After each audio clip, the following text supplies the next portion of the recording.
And welcome to a very special talkback on the Ant-Man review. We'll be talking all Ant-Man these next 30 minutes and breaking down Jason's review on the site on allertonav.com. Jumping into it, I'm your host, Tristan.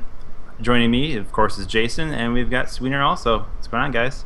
Not much. Happy Monday. I get nervous. I feel like I'm on the hot seat with Tristan. Like you are on the hot seat. Just ready to just stone me. I know, dude. I feel like I did something wrong, and I was just like nervous. I was gonna fall in a I'm ready to get my Pym particles together and throw some ants at you, man. I know. I have to have my defenses up and have to have Google ready to go, dude. Just like protect myself here. All right. Jumping right into the score you gave it a 3. I did. And was this really the worst Marvel movie you've seen? I've really been thinking. I mean, if we're throwing out Incredible Hulk, which everyone is, why did you throw it out? Why can't you include it? It just doesn't feel just because like you know that's the worst movie. It just doesn't feel like it was part of the universe. Like it didn't feel like connected. Like everything else feels connected. Plus, they got a whole new Hulk now that's not even the same Hulk, so it just makes it even less connected. So I don't count that movie. I mean, you can if you want, but I feel like for the record, the reason I was 3 minutes late is because I was just watching the staple of all Marvel movies on FX, The Avengers. It's a good one. It's hard to top that. So was it the worst Marvel movie? That's the question, and that sucks because all the Marvel movies have been so good. I would put it pretty close to the second Thor because I didn't think that movie was that great. The second what? Thor. The Dark World. The Dark World. Like, that wasn't that great, but it was still fun. And real quick, okay. Who's the villain in Thor 2? Don't remember. Malachi. See, there you go. Yeah. That's why I kind of put these two like the same and level. We'll touch on villains a little bit later, but so yeah, I think this is one of the weakest Marvel movies, but Marvel movies are so strong it's just like a loaded question. I gave it a 3 out of 5 because I just thought it was like a really average movie from beginning to end. It didn't do anything spectacular. The villain was kind of one note. The special effects were pretty good. I didn't like the way they handled Paul Rudd's character in the beginning of the movie. It was a really slow burn to get that movie started, which I don't think they had to do like that. But then on the other side, there were some really great things. I thought there were some funny parts. I thought Paul Rudd by the end of the movie was okay. And when I finished watching that movie, I was really excited to see where Ant-Man goes from here. And the differentiator between me giving it a 4 and giving it a 3 is basically I thought about giving it a 4, but then I was like, I'm only giving it a 4 based on what I feel like Ant-Man could become in the future, not based on what this movie was and how I felt watching this movie. And it just felt like a good, solid movie to me. Nothing spectacular. So 3 it was. All right. And for me, I'm giving it a 4. I thought it was a very fun movie. I enjoyed the jokes throughout the movie. I enjoyed the heist scenes. I enjoyed just the characters in general. I've been talking about how excited I was to finally see Hank Pym in a Marvel movie because of how important he is to the comic book universe. And he originally created the Avengers with his wife, the Wasp, and he created Ultron originally in the comics. Like, Hank Pym is a really cool character, and I think that was shown pretty heavily in this movie. Like, I would hope we're all in agreement that Hank Pym was a cool character. Yeah, I think like the whole cast was really strong. Michael Douglas was a really good Hank Pym, and I think the special effects in the beginning to make him look young were pretty solid. And I enjoyed all the different ants just moving around. I thought they did really well visually. You mentioned the ants were the minions to this movie, dude. They stole the show, dude. Well, of course. Yeah, this was. And funny enough, this isn't the first shrinking down movie. Of course, Honey, I Shrunk the Kids is another Disney movie. So Disney likes to do little mini movies, kind of. Yeah, there should be more of them, to be honest. Right. But altogether, I'm right there with you that it started really slow, about half hour in, until it finally started to kick into gear where they finally did a heist, and we got to know more about the characters, the introduction between Scott Lang and Hank Pym. Things started cooking, and from there, things went off. I really enjoyed a lot of the tip scenes with Luis, Michael Pena. I thought those were probably the most comical parts of the movie. And I'm excited to see the future for not just Ant-Man, but the Wasp. Hopefully we can see more of her. Who knows when she'll show up. I don't think it's going to be Civil War, but they're all signed on for multi-picture deals, and there's not necessarily a sequel lined up for Ant-Man yet, unless it's going to be in 5 years from now. But I'm excited to see what's going to happen in the future. What about you, Sweener? What'd you think? Well, I think that we are going to run the gamut of scoring here because 5? You're going 5? no, I'm going in the opposite direction, my friends. As I walked out of this movie, had it not been for the special effects, I would have given this movie a 2. Special effects in this movie get me to a 3. All right. The thing that when I left this movie, and I agree, Michael Pena, dude, he was the funniest person in that whole movie. He was funnier than Paul Rudd. Because Paul Rudd was like, dude, been there, done that. He was a scene stealer. He stole a lot of scenes. It was like, we've seen all this from Paul Rudd before. Hey, my man in the match was Anthony. His flying ant, dude. Rest in peace, Anthony. Rest in peace, my friend. Rest in peace. You're my boy. The best word to describe this movie was bland, dude. It's like white bread. It's just filler. It was there. I didn't really laugh at any Paul Rudd jokes that were out there. Like, the whole awkward scene, like when Pim and his daughter are having, like, the moment, and he's explaining how her mom died, and then he's like, oh, I ruined that, didn't I? It was just... It was so brutal. Yeah, it was just painful to watch. That was brutal. Like, I thought it would open really brutal, too, with the Baskin-Robbins scene. I thought that was just terrible. There was one good joke that was in there. the first half hour where the movie wasn't really starting yet. Yeah, like the joke. I think that the funniest part of that Baskin-Robbins one was the guy was like, dude, if you want to take a Mucalala chiller or whatever, I'll pretend like I didn't see it. That guy was really good. The beginning of that, when the kid was in there, just made me just being a dick, dude. It's like, yeah, we get it. You're a hipster fucking douchebag, dude. Move on down the road. Go get your cheeseburger at Dairy Queen. Yeah. I don't know. I mean, oh, dude, it wasn't funny in the way, like, other Marvel movies have been funny. Like Avengers even was really funny. Like, there was a lot of funny stuff. Like, dude, when Hulk just pimp slaps Thor after they kill that beast, and he's like, "Rrr." Dude, that just made me laugh 20 minutes ago when I just rewatched it. I don't know. I mean, I'm more excited about what's going to happen with Wasp and all that. But my thing is like, we were talking about Thor, the second one, with Malachi. Dude, there really wasn't even a bad guy in this movie until like the last 10 minutes when he decided that he was... I mean, they went in Darren Cross's backstory of how he's trying to steal Hank Pym's technology, and that was why Hank Pym even brought in Scott Lang. Like, he was the bad guy. It was so poorly done, though. Like, it was brushed over and, like... But he just wasn't a very bad guy, until the very end. And that's the thing about Marvel movies. They never really have that, unless you take out Loki, you can't even talk about Thanos yet. Like, they Ultron, don't really have, I thought was really take strong. out Ultron, but... You can't take people out. They have 10 other movies out there. But they did those really well. They've made 10 other movies. Even, like, was it Whiplash and Iron Man? He was, like, put together pretty solidly. Like, he was much better than this. He had about the same backstory as Darren Cross, more or less, how he was connected with... Red Skull and Captain America was really solid. Yeah. Here's my problem. When Falcon, the weakest of all the Avengers, like, I see you, bro, I got you. He's not even a superhero. And he's like... He's an Avenger. Ant-Man. He's barely an Avenger. How did he even become an Avenger? It's like a total accident. He's got a flying Falcon The Avengers, let's get one thing straight. The Avengers is not some exclusive list. In the comics, they let in a lot of different characters. There's hundreds upon hundreds of different Avengers.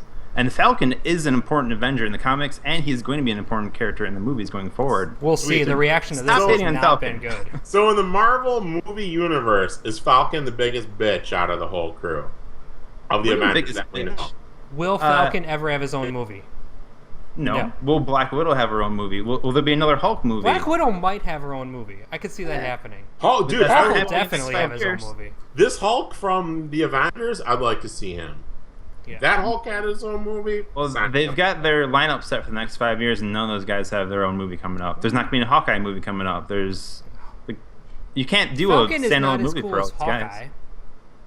What? Falcon is not nearly as cool as Hawkeye. I mean, Hawkeye already had his own movie. Pre or post Age of Ultron? Dude. Yeah, it doesn't matter. Post. Pre Age of Ultron, we were all hoping Hawkeye was going to die. Yeah, we did. Yeah. And then they were like, hey, D's nuts, dude. And then they made Age of Ultron about Hawkeye, and Hawkeye was the main guy in Age of Ultron. But enough of Age of Ultron. We've got Ant-Man to talk about. Paul Rudd as Ant-Man.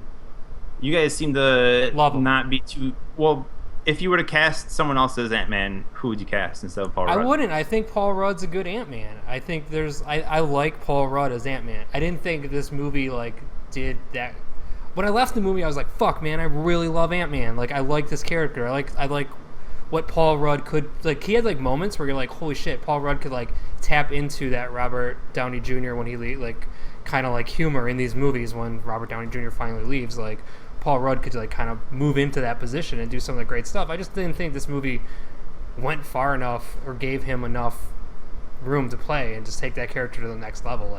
I left going, man, I want to see more Ant-Man, but I just saw an Ant-Man movie and it wasn't satisfying. Paul Rudd's going to be a good Ant-Man, for sure. And I'm super excited to see Paul Rudd as Ant-Man in Civil War. I think he's going to play a big part in Civil War.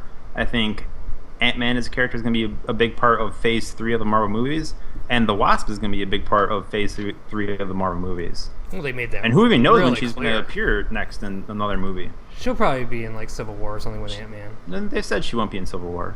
They also said old Stan Lee wasn't going to be in this movie. What happens?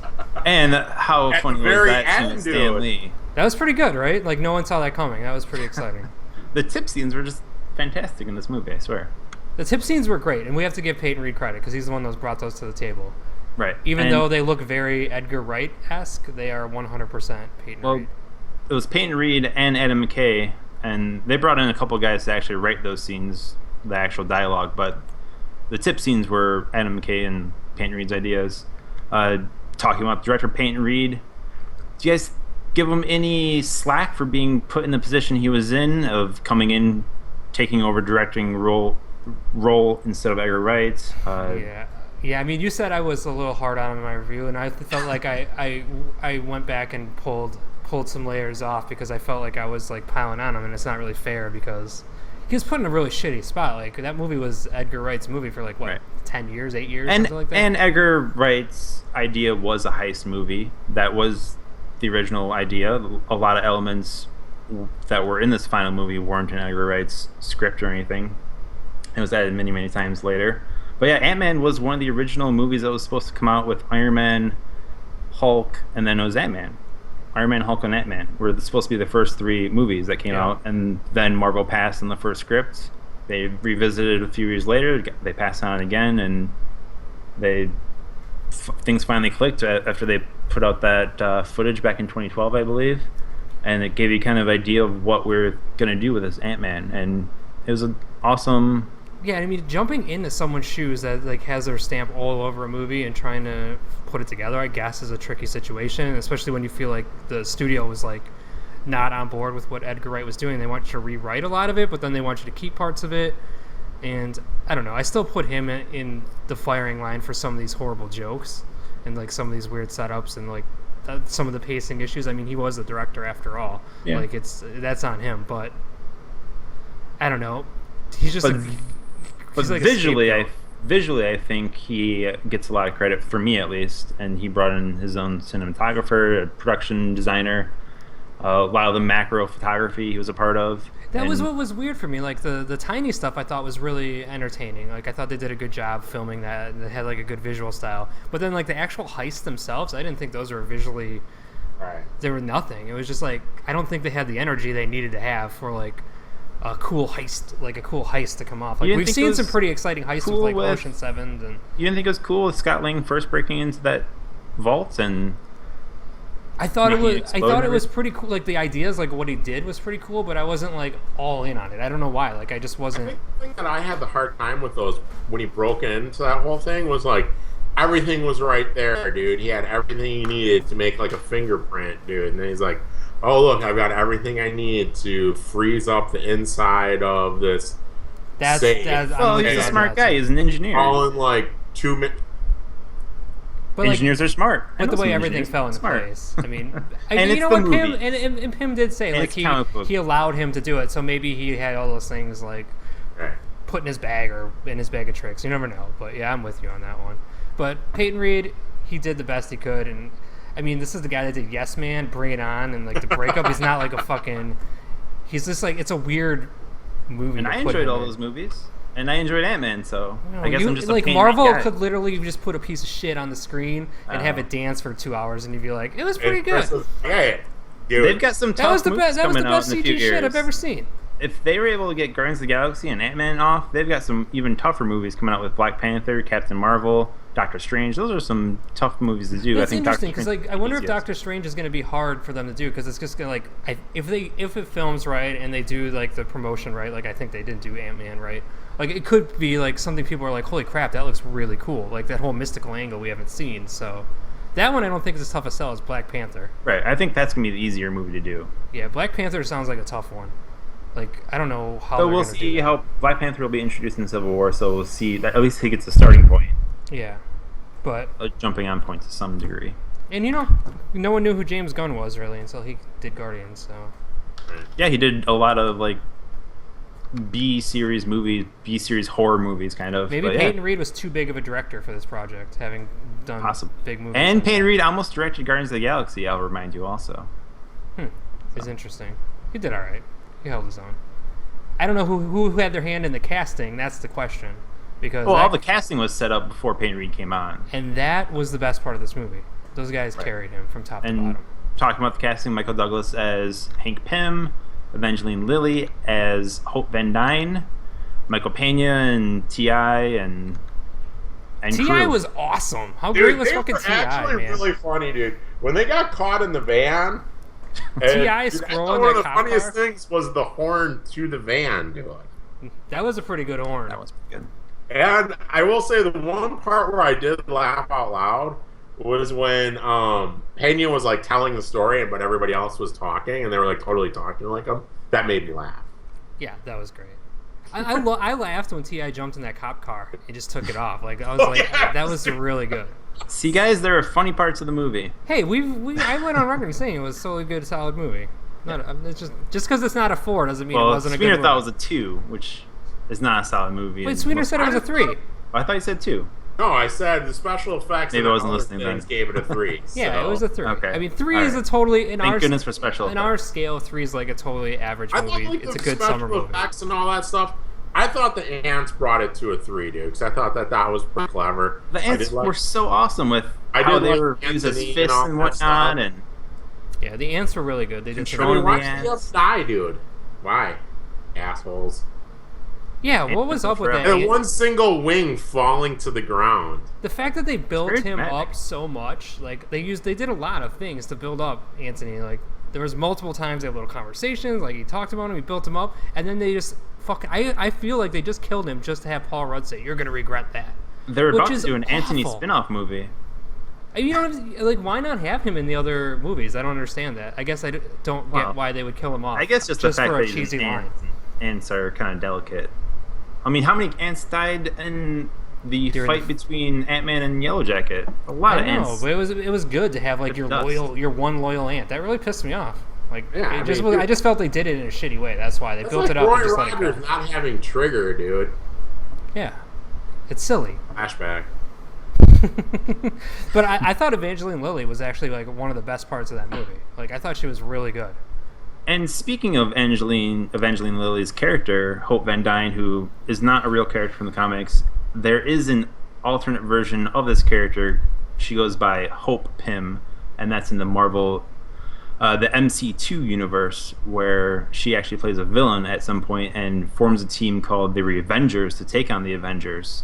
Kind of interesting. She's got a twin brother, and they take on the Avengers. But she is a custom character pretty much for this movie, and she obviously, and they said it many times that she could have easily stepped in the role as Ant-Man or Ant-Woman, whatever you want to say, but her dad, Hank Pym, really wanted Scott Lang, and obviously that led into the story with the original Wasp, Janet Van Dyne, Hope's mother, who has been lost into the quantum realm. But obviously, Hank Pym was protective over his daughter. He didn't want her to suffer the same fate, and I connected the dots. I understood all that. Yeah, like right away. It was like a lot of this movie was just like, I don't know if it was dumbed down because they were aiming for like kids or something, but it just felt like a lot more in your face than most Marvel movies. It's definitely the most targeted family movie, I'd say, for a Marvel movie, besides maybe Avengers. Avengers is pretty family oriented. Yeah, it was just like so like, this is how this is gonna go. This is how this is, like, it was really in your face. With the train and the ant like blowing up to be a big size and feeding him under the table. When that ant blew up to big size, there were kids in the audience that screamed. Really? No, the best big size, little size to big size thing is I think when that train blew up and went outside the house. I thought that was fucking awesome. No, I tank think it was too. Yeah, the tank was awesome. The tank was pretty cool. The tank you knew though was coming from like the second he set those keys down in the beginning. I was like, oh, that's a real tank. Like there was no question. Like that was like so in your face. What was up with her dumb haircut? I get that was like the comics, but that was like after seeing Jurassic Park, I was like, dude, are we in the mid '90s again? Like with all these fucking haircuts, like. It was at least this weird. one was modeled after the actual character from it was modeled after her mom from the comics, but still. It was like, again, that felt like weirdly out of place. Like she was like way too cool for school to be rocking that haircut. I don't know. Yeah, I'm excited. All these, I mean, it's a comic book movie, so all these actors are now signed on for multi-picture deals. We're gonna see Paul Rudd in Civil War. Who knows when we'll see Evangeline Lilly next. Not sure when we'll see Michael Douglas next, but they're all signed on. There's not an Ant-Man sequel coming, but I think they're going to spread out some of these characters, and they could be a big part of the Marvel Universe going forward. Going into the comics, the Wasp was at one point the leader of the Avengers, so I don't know if they're going to make this character that important. They could possibly, because she's kind of a cool character, and I hope they do give her a larger role in the scheme of things. I don't know. We'll see. I don't know. She doesn't have any good powers except wearing a suit. Flying.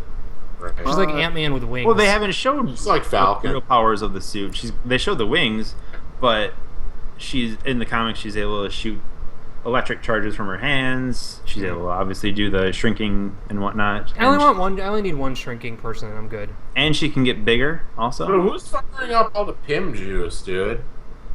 What's that? What'd you say? Said so. Who's firing up all the Pym juice? Hank Pym. He's just making it. He's like a one-man show. Like, where's he making it? He's got a lab in his basement, in his secret lair. Speaking of, let's talk about this Yellow Jacket for a hot second here. We just touched on him a little bit. On how terrible Marvel villains are. And, yeah, Yellow Jacket. Like, he was... I guess the relationship with him and Evangeline Lilly was really fucking bad, right? Like, even the scene with the house was just... Like, when he was in their house, I was just like, oh, no. Like, I just felt like the only cool thing that I thought he did was when he turned that guy to goo in the bathroom, and then he flushed him. But even that felt like a little out of character because, like, until that point, it's like, I don't know. And he didn't end up like getting so crazy afterwards either. It was like really fucking crazy thing to do. They also made it known that his own version of the Pym particles that he was working on, he's ingesting this stuff, and his version kind of made him crazy. That they touch on in the movie. And make him crazy. That's why he killed a guy. That's why he wanted to kill Hank Pym. And I don't know. It was just really one note. You didn't even realize like that thing was like his little miniature shrinking thing that he did him into goo with until you saw him like liquefy a sheep. Because when I watched it, I'm like, what the fuck is that thing, dude? They just blasted him with. Yeah, I just felt like they didn't focus a lot on him, and then all of a sudden they're like in this huge battle. And then the battle ends like, I don't know, it felt like kind of abruptly because that was like, I guess, my favorite scene when they were fighting and everything was small and you know, and it was like a really cool battle. For introducing a lot of characters, and they always have a tough time with having a villain that really stands out. There's a couple villains that stand out in their movies, but it's really difficult. Like this guy, Yellow Jacket, wasn't going to come back and be the main villain in the next Avengers movie. Like, Yellow Jacket just isn't going to play that larger role. Is Yellow Jacket not Ant-Man's big rival? Darren Cross dies in the comics also. So, because I thought going in you said he was like one of Ant-Man's biggest rivals. So I was assuming that they were going to like kind of do a lot. The story from the comics with Scott Lang is Darren Cross, he kidnaps a doctor because he has a condition of these superpowers that he developed himself that he needs a heart transplant, and he abducted a a heart surgeon to perform all kinds of surgeries on him, and eventually he steals Cassie Lang, Scott Lang's daughter, because he finds out that she's injected with PIM particles, and he uses that heart, and eventually he actually kills Cassie Lang. She's later reanimated, thankfully. See, that's so much more interesting. Well, they could have went that role, but either way, Darren Cross dies in the comics. They just went like this generic protege, mad scientist, Yeah. kidnap your daughter. It was so fucking cheesy. I feel like I would rather see more backstory on Hank Pym and Stark, dude, because they kind of like tiptoed around like the rivalry or the animosity or whatever you want to call it. Right. Pym pretty much doesn't trust anyone associated with S.H.I.E.L.D. Starks. The Pym stuff from the 80s was pretty cool. Not the first scene with Sandy. Like, the other stuff was pretty cool. That first scene was rough, but... What, just the CGI? The CGI I thought was okay. I just felt like it was like a weird introduction to the Ant-Man world. Like, it just was like in, then it rolled the Marvel tape rolled over, and then it was like Scott Lang. It just was like, I don't know, it just felt out of place. I get what it did. It was there to set up Hank Pym, but I just felt like it was really weird. And it was a good way to put, was that Agent Carter in there? Right. They had a little rough. Peggy Carter in there, and they had Howard Stark, of course, and they had the S.H.I.E.L.D. defensive guy who showed up later as kind of one of the other villains that was dealing with Hydra. Yeah. So, it wasn't just Yellow Jacket as the main villain. There were plenty of villains to go around, but there weren't any exciting villains. I definitely agree with you on that, and that definitely took some points away from the movie because they can't develop a good villain, unfortunately. That's sad. Are we calling this the Ant-Man origin story? Oh, yeah. Well... Yeah, I mean, because there was a training montage, and that training montage bothered me, too. Because it was mostly just him trying to get through that keyhole the entire time. Yeah. And that's another thing. Like, obviously... And the fighting... Obviously, Hope... Like, she was training Scott, and she was better suited to take on the suit because she knew how to control all the PIM particles and everything like that. Yeah. But there's some funny moments, like when he was underground and he was getting freaked out by those ants and he blew himself and he exploded through the ground. That was funny. Or he's like, that was a lot scarier a second ago. Which was the line they put in the trailer, I believe, when the Thomas the Tank Engine was about to hit him. Like, in the trailer, I think they dubbed in that audio. So it was weird, because that wasn't said in the actual movie. But I guess that was okay. But for the most part, that training montage sucked, and I thought it was going to be awesome. It was really touching back on the visuals, Jason, you saw it in 3D. Sweener, did you see it in regular 2D or 3D? I saw it in 3D by accident. I'm the only one that didn't see it in 3D. There's no difference between 2D. Yeah, it wasn't really all that awesome. Right. I mean, 3D. In this day and age, they make movies in 3D just to make a couple extra bucks, and this movie wasn't totally necessary in 3D. It sucked because it should have been. I felt like the things were gonna be big and you'd really feel like the ants and you'd really be part when you were cruising through the Waterman and all that stuff. Yeah, but you just didn't get that, which was a little bit of a bummer. I thought there should have been a little bit more of the miniature stuff. Like, it should have been a little bit more terrifying. Outside of that one scene where he was in the disco in the vacuum cleaner, being little didn't seem that terrifying. When I felt like it should have been, because he was still really new to his powers. Right. But nothing. And then here's my question: if when he's little and he pops open that mask, dude, is he just dead? Yes. Gotta keep it close. That's the way they explained it. Like, if he opened that thing, he would die. To throw up, he was dead. Yeah. So basically, all you gotta do is pop that mask off, and he is dead. Well, I don't totally know if that's entirely accurate. Is it? I mean, they basically told his friends, he's like, I gotta close this thing, I close my mask, and then I shrink. So I'm assuming if you shrink... Well, he presses the button and he shrinks. Yeah, so I'm assuming... Oh, but when he got sick and he thought he was gonna throw up, Hank Pym was like, dude, do not throw up in there, you can't open your mask. Yeah, so... Did he actually say that? Okay, I may have missed that. It was heavily implied otherwise, multiple times. But... either way, special effects I thought were great. The ants were great, the things they did with them. Some of the Ant-Man stuff when he was tiny on top of the ants was a little funky. The animation of the Ant-Man himself was a little bit hokey and when they're doing crazy movements, but fuck, those ants were really cool and really fun. And all the different kinds were even And just more fun. Yeah, the electric ones and just the visual style of those scenes were so great. Like just the weird like warping effect that they ended up using was just so cool and so different. I loved it just when they showed like a train of ants crawling around the screen. It was awesome. Yeah, no, it was cool when they made the bridge. Like all the different things that the ants could do was really cool. I actually even liked the scene when Michael Pena opened the shower for the first time, and just the scale of a human versus the ant was really neat. Oh yeah. And he washed him down into the drain. But yeah, it's cool. Yeah. And that shower scene, one of the other men to play Ant-Man, his name is Eric O'Grady, but in his early days as Ant-Man, I believe he spies on, I believe it's Ms. Marvel in the shower or something like that, but he's a total creep.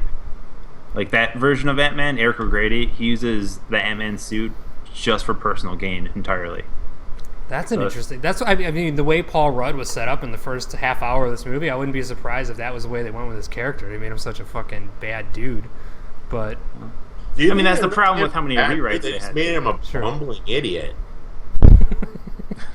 yeah, he was a little inconsistent in the beginning. I felt by the time it was over, somehow Paul Rudd's like charisma like took that character into a place where like it can be. It was good. weird because they're like, oh, he was an electrical engineer, but apparently he hacked into something, so now he's like a computer genius at the same time. I was like, well, they explained that at the company he was working for, he discovered the company was stealing money from people, and he hacked the company back.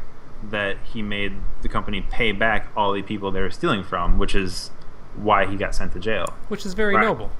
But he's an electrical engineer, right?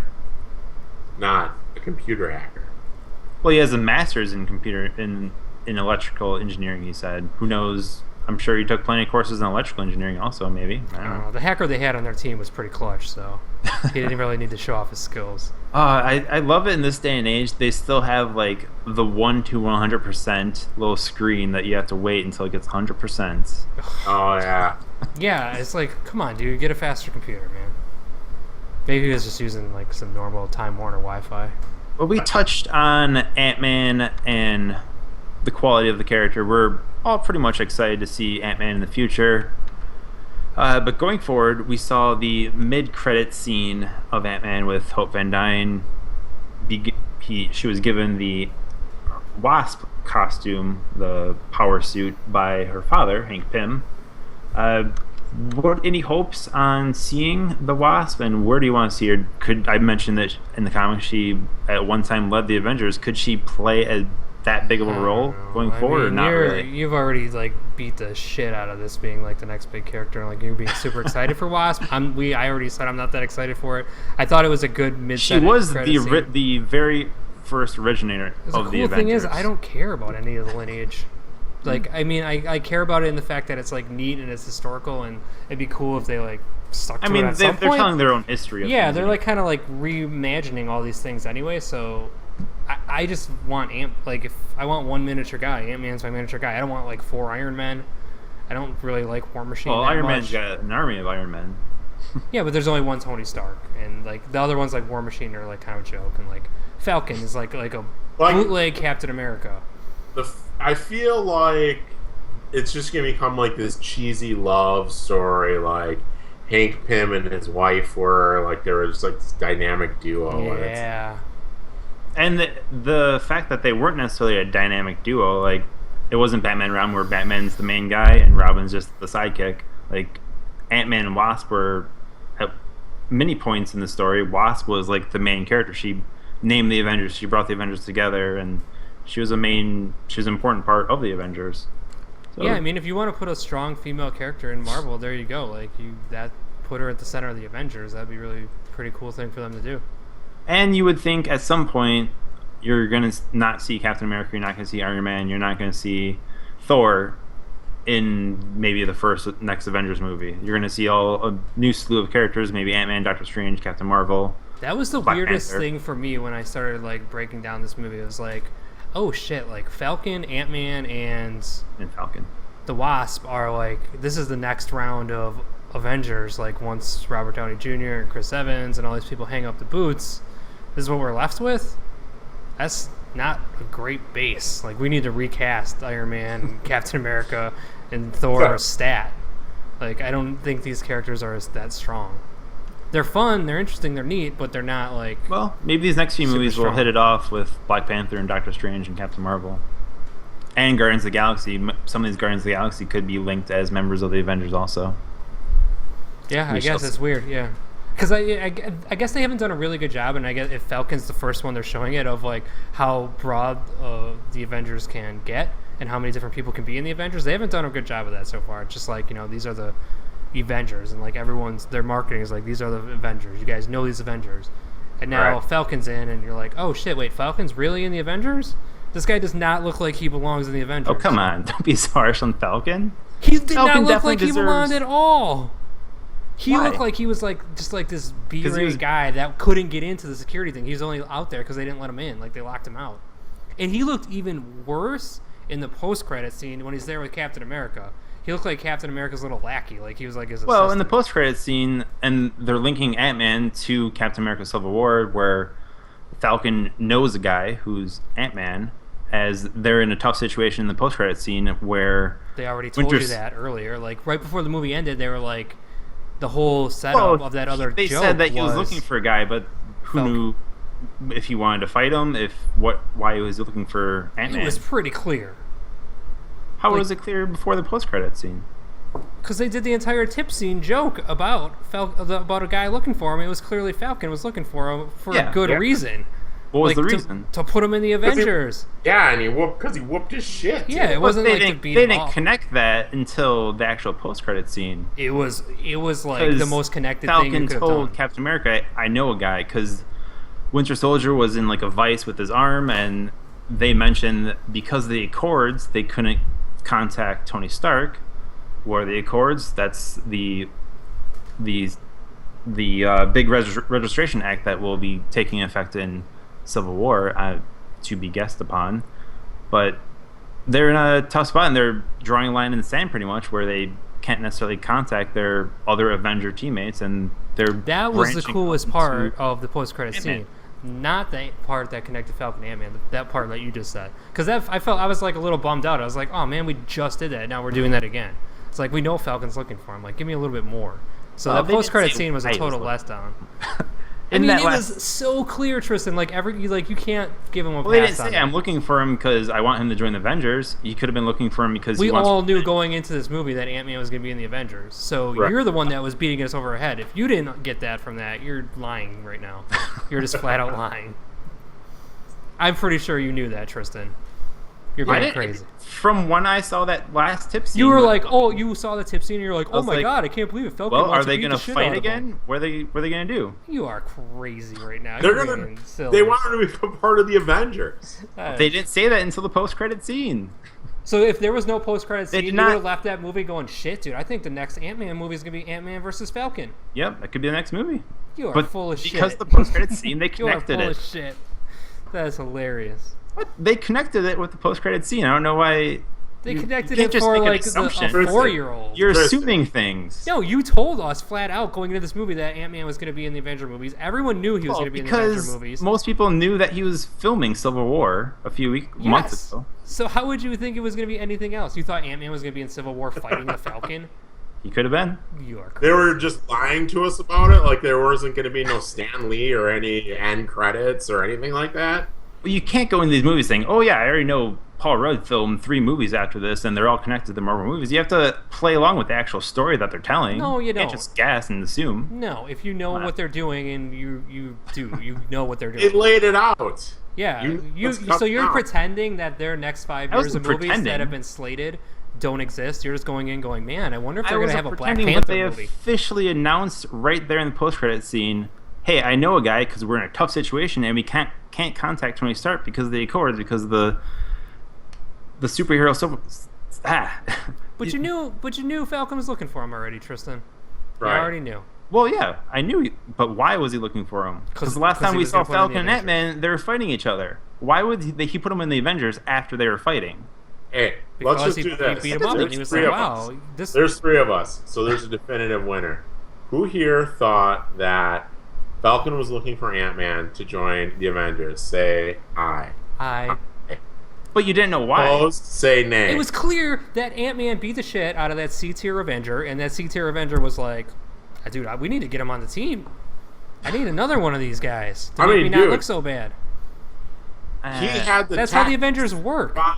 Ant-Man a mile away, dude, and he's like, yeah, I see you, you're right there. And he still got his ass whooped by Just like in Scarlet Witch and Quicksilver were brought into the Avengers. Why? Because they did so well in battle. It's like, why you bring them in? Because he looked like he can kick some ass. That was the whole point. I'm just the way the narrative. I love that you're just like I'm just gonna let everything I've ever seen on the trailers or in the movies or at Comic-Con go away. It's all fantasy. From how the story said, they didn't connect the dots. It wasn't officially like, oh, why would they need Ant-Man to join the Avengers? Before the post-credit scene, why would they need Ant-Man? Just to like go for drinks, or they don't need him, but it was clear that Falcon was looking for him, and he was looking for him. Why was he looking for him? Why do people always put him in the Avengers? Why wouldn't he? But why would he want him in the Avengers? For what reason? Like I just said, the only reason the post-credit scene I thought was cool was when they gave the reason for why they needed him. Exactly. But you knew that he was going to get him in the Avengers, is what you're denying, which is crazy. I'm not denying anything. I'm telling you, the post-credit scene connected all the dots. Tristan, you said that you just don't listen to the casting news and the rumors and stuff. You go into these movies with an open mind. To a degree, yes. It's okay. And I knew Ant-Man was going to be in Civil War, but who knew what side is he going to be on? You were seeing Ant-Man. Answer me this question: what side is Ant-Man going to be on in Civil War? Do you know for sure he's going to be on? I don't know now, but when I find out, like 5 weeks before that movie comes out, or a month, how would you find out before the movie comes out? Dude, because we always do. That's just how the fucking cycle works, dude. We're in the news. That's what we do. We're gonna find out, but you know what's gonna happen? I'm gonna go in there like you and pretend I don't know, and it's gonna be exciting for me. Didn't pretend anything, but you don't know the entire story until you actually see the story. Oh, Tristan, you are the biggest Marvel fanboy in the history of the world. They have Wasp joining. Wasp is going to be the main leader of the Avengers going forward, right? Because that's what you think. That's my assumption. So is that going to happen?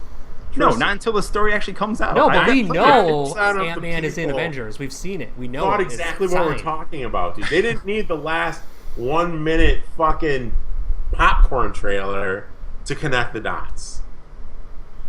All right. It's okay, Tristan. We're getting a little sidetracked.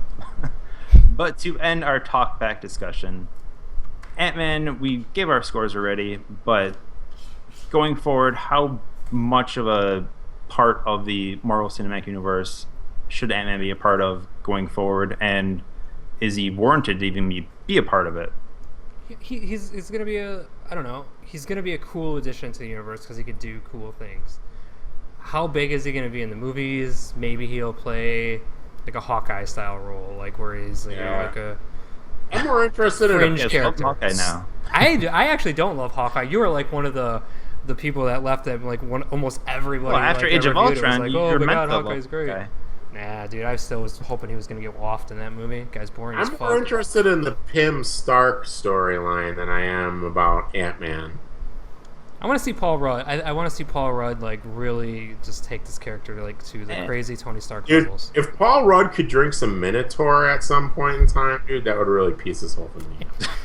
Yeah, can we get Sean William Scott in this movie? Well, Hank Pym said it best, where he said, "This isn't some fancy Iron Man suit. This is the Ant-Man suit." And for me, that's what the big difference is. The Ant-Man suit does different things than the Iron Man suit. It's not. For me, I want to see more Ant-Man, and we've seen plenty of Iron Man. Let's phase Iron Man out a little. Yeah, like the character Paul Rudd is like a poor man's Robert Downey Jr. essentially at this point. He could take that to like he showed glimpses in the movie where he could take it to that cool like crazy Iron Man like fun silly level. So maybe that's the whole point Paul Rudd was put in this role, like just to push that comic button, that sarcastic silly button. I don't know. It's gonna be fun. I don't know if he's going to be Captain America big, but... Well, it's hard to be Captain America big. Or Iron Man this movie did, what, 53 million?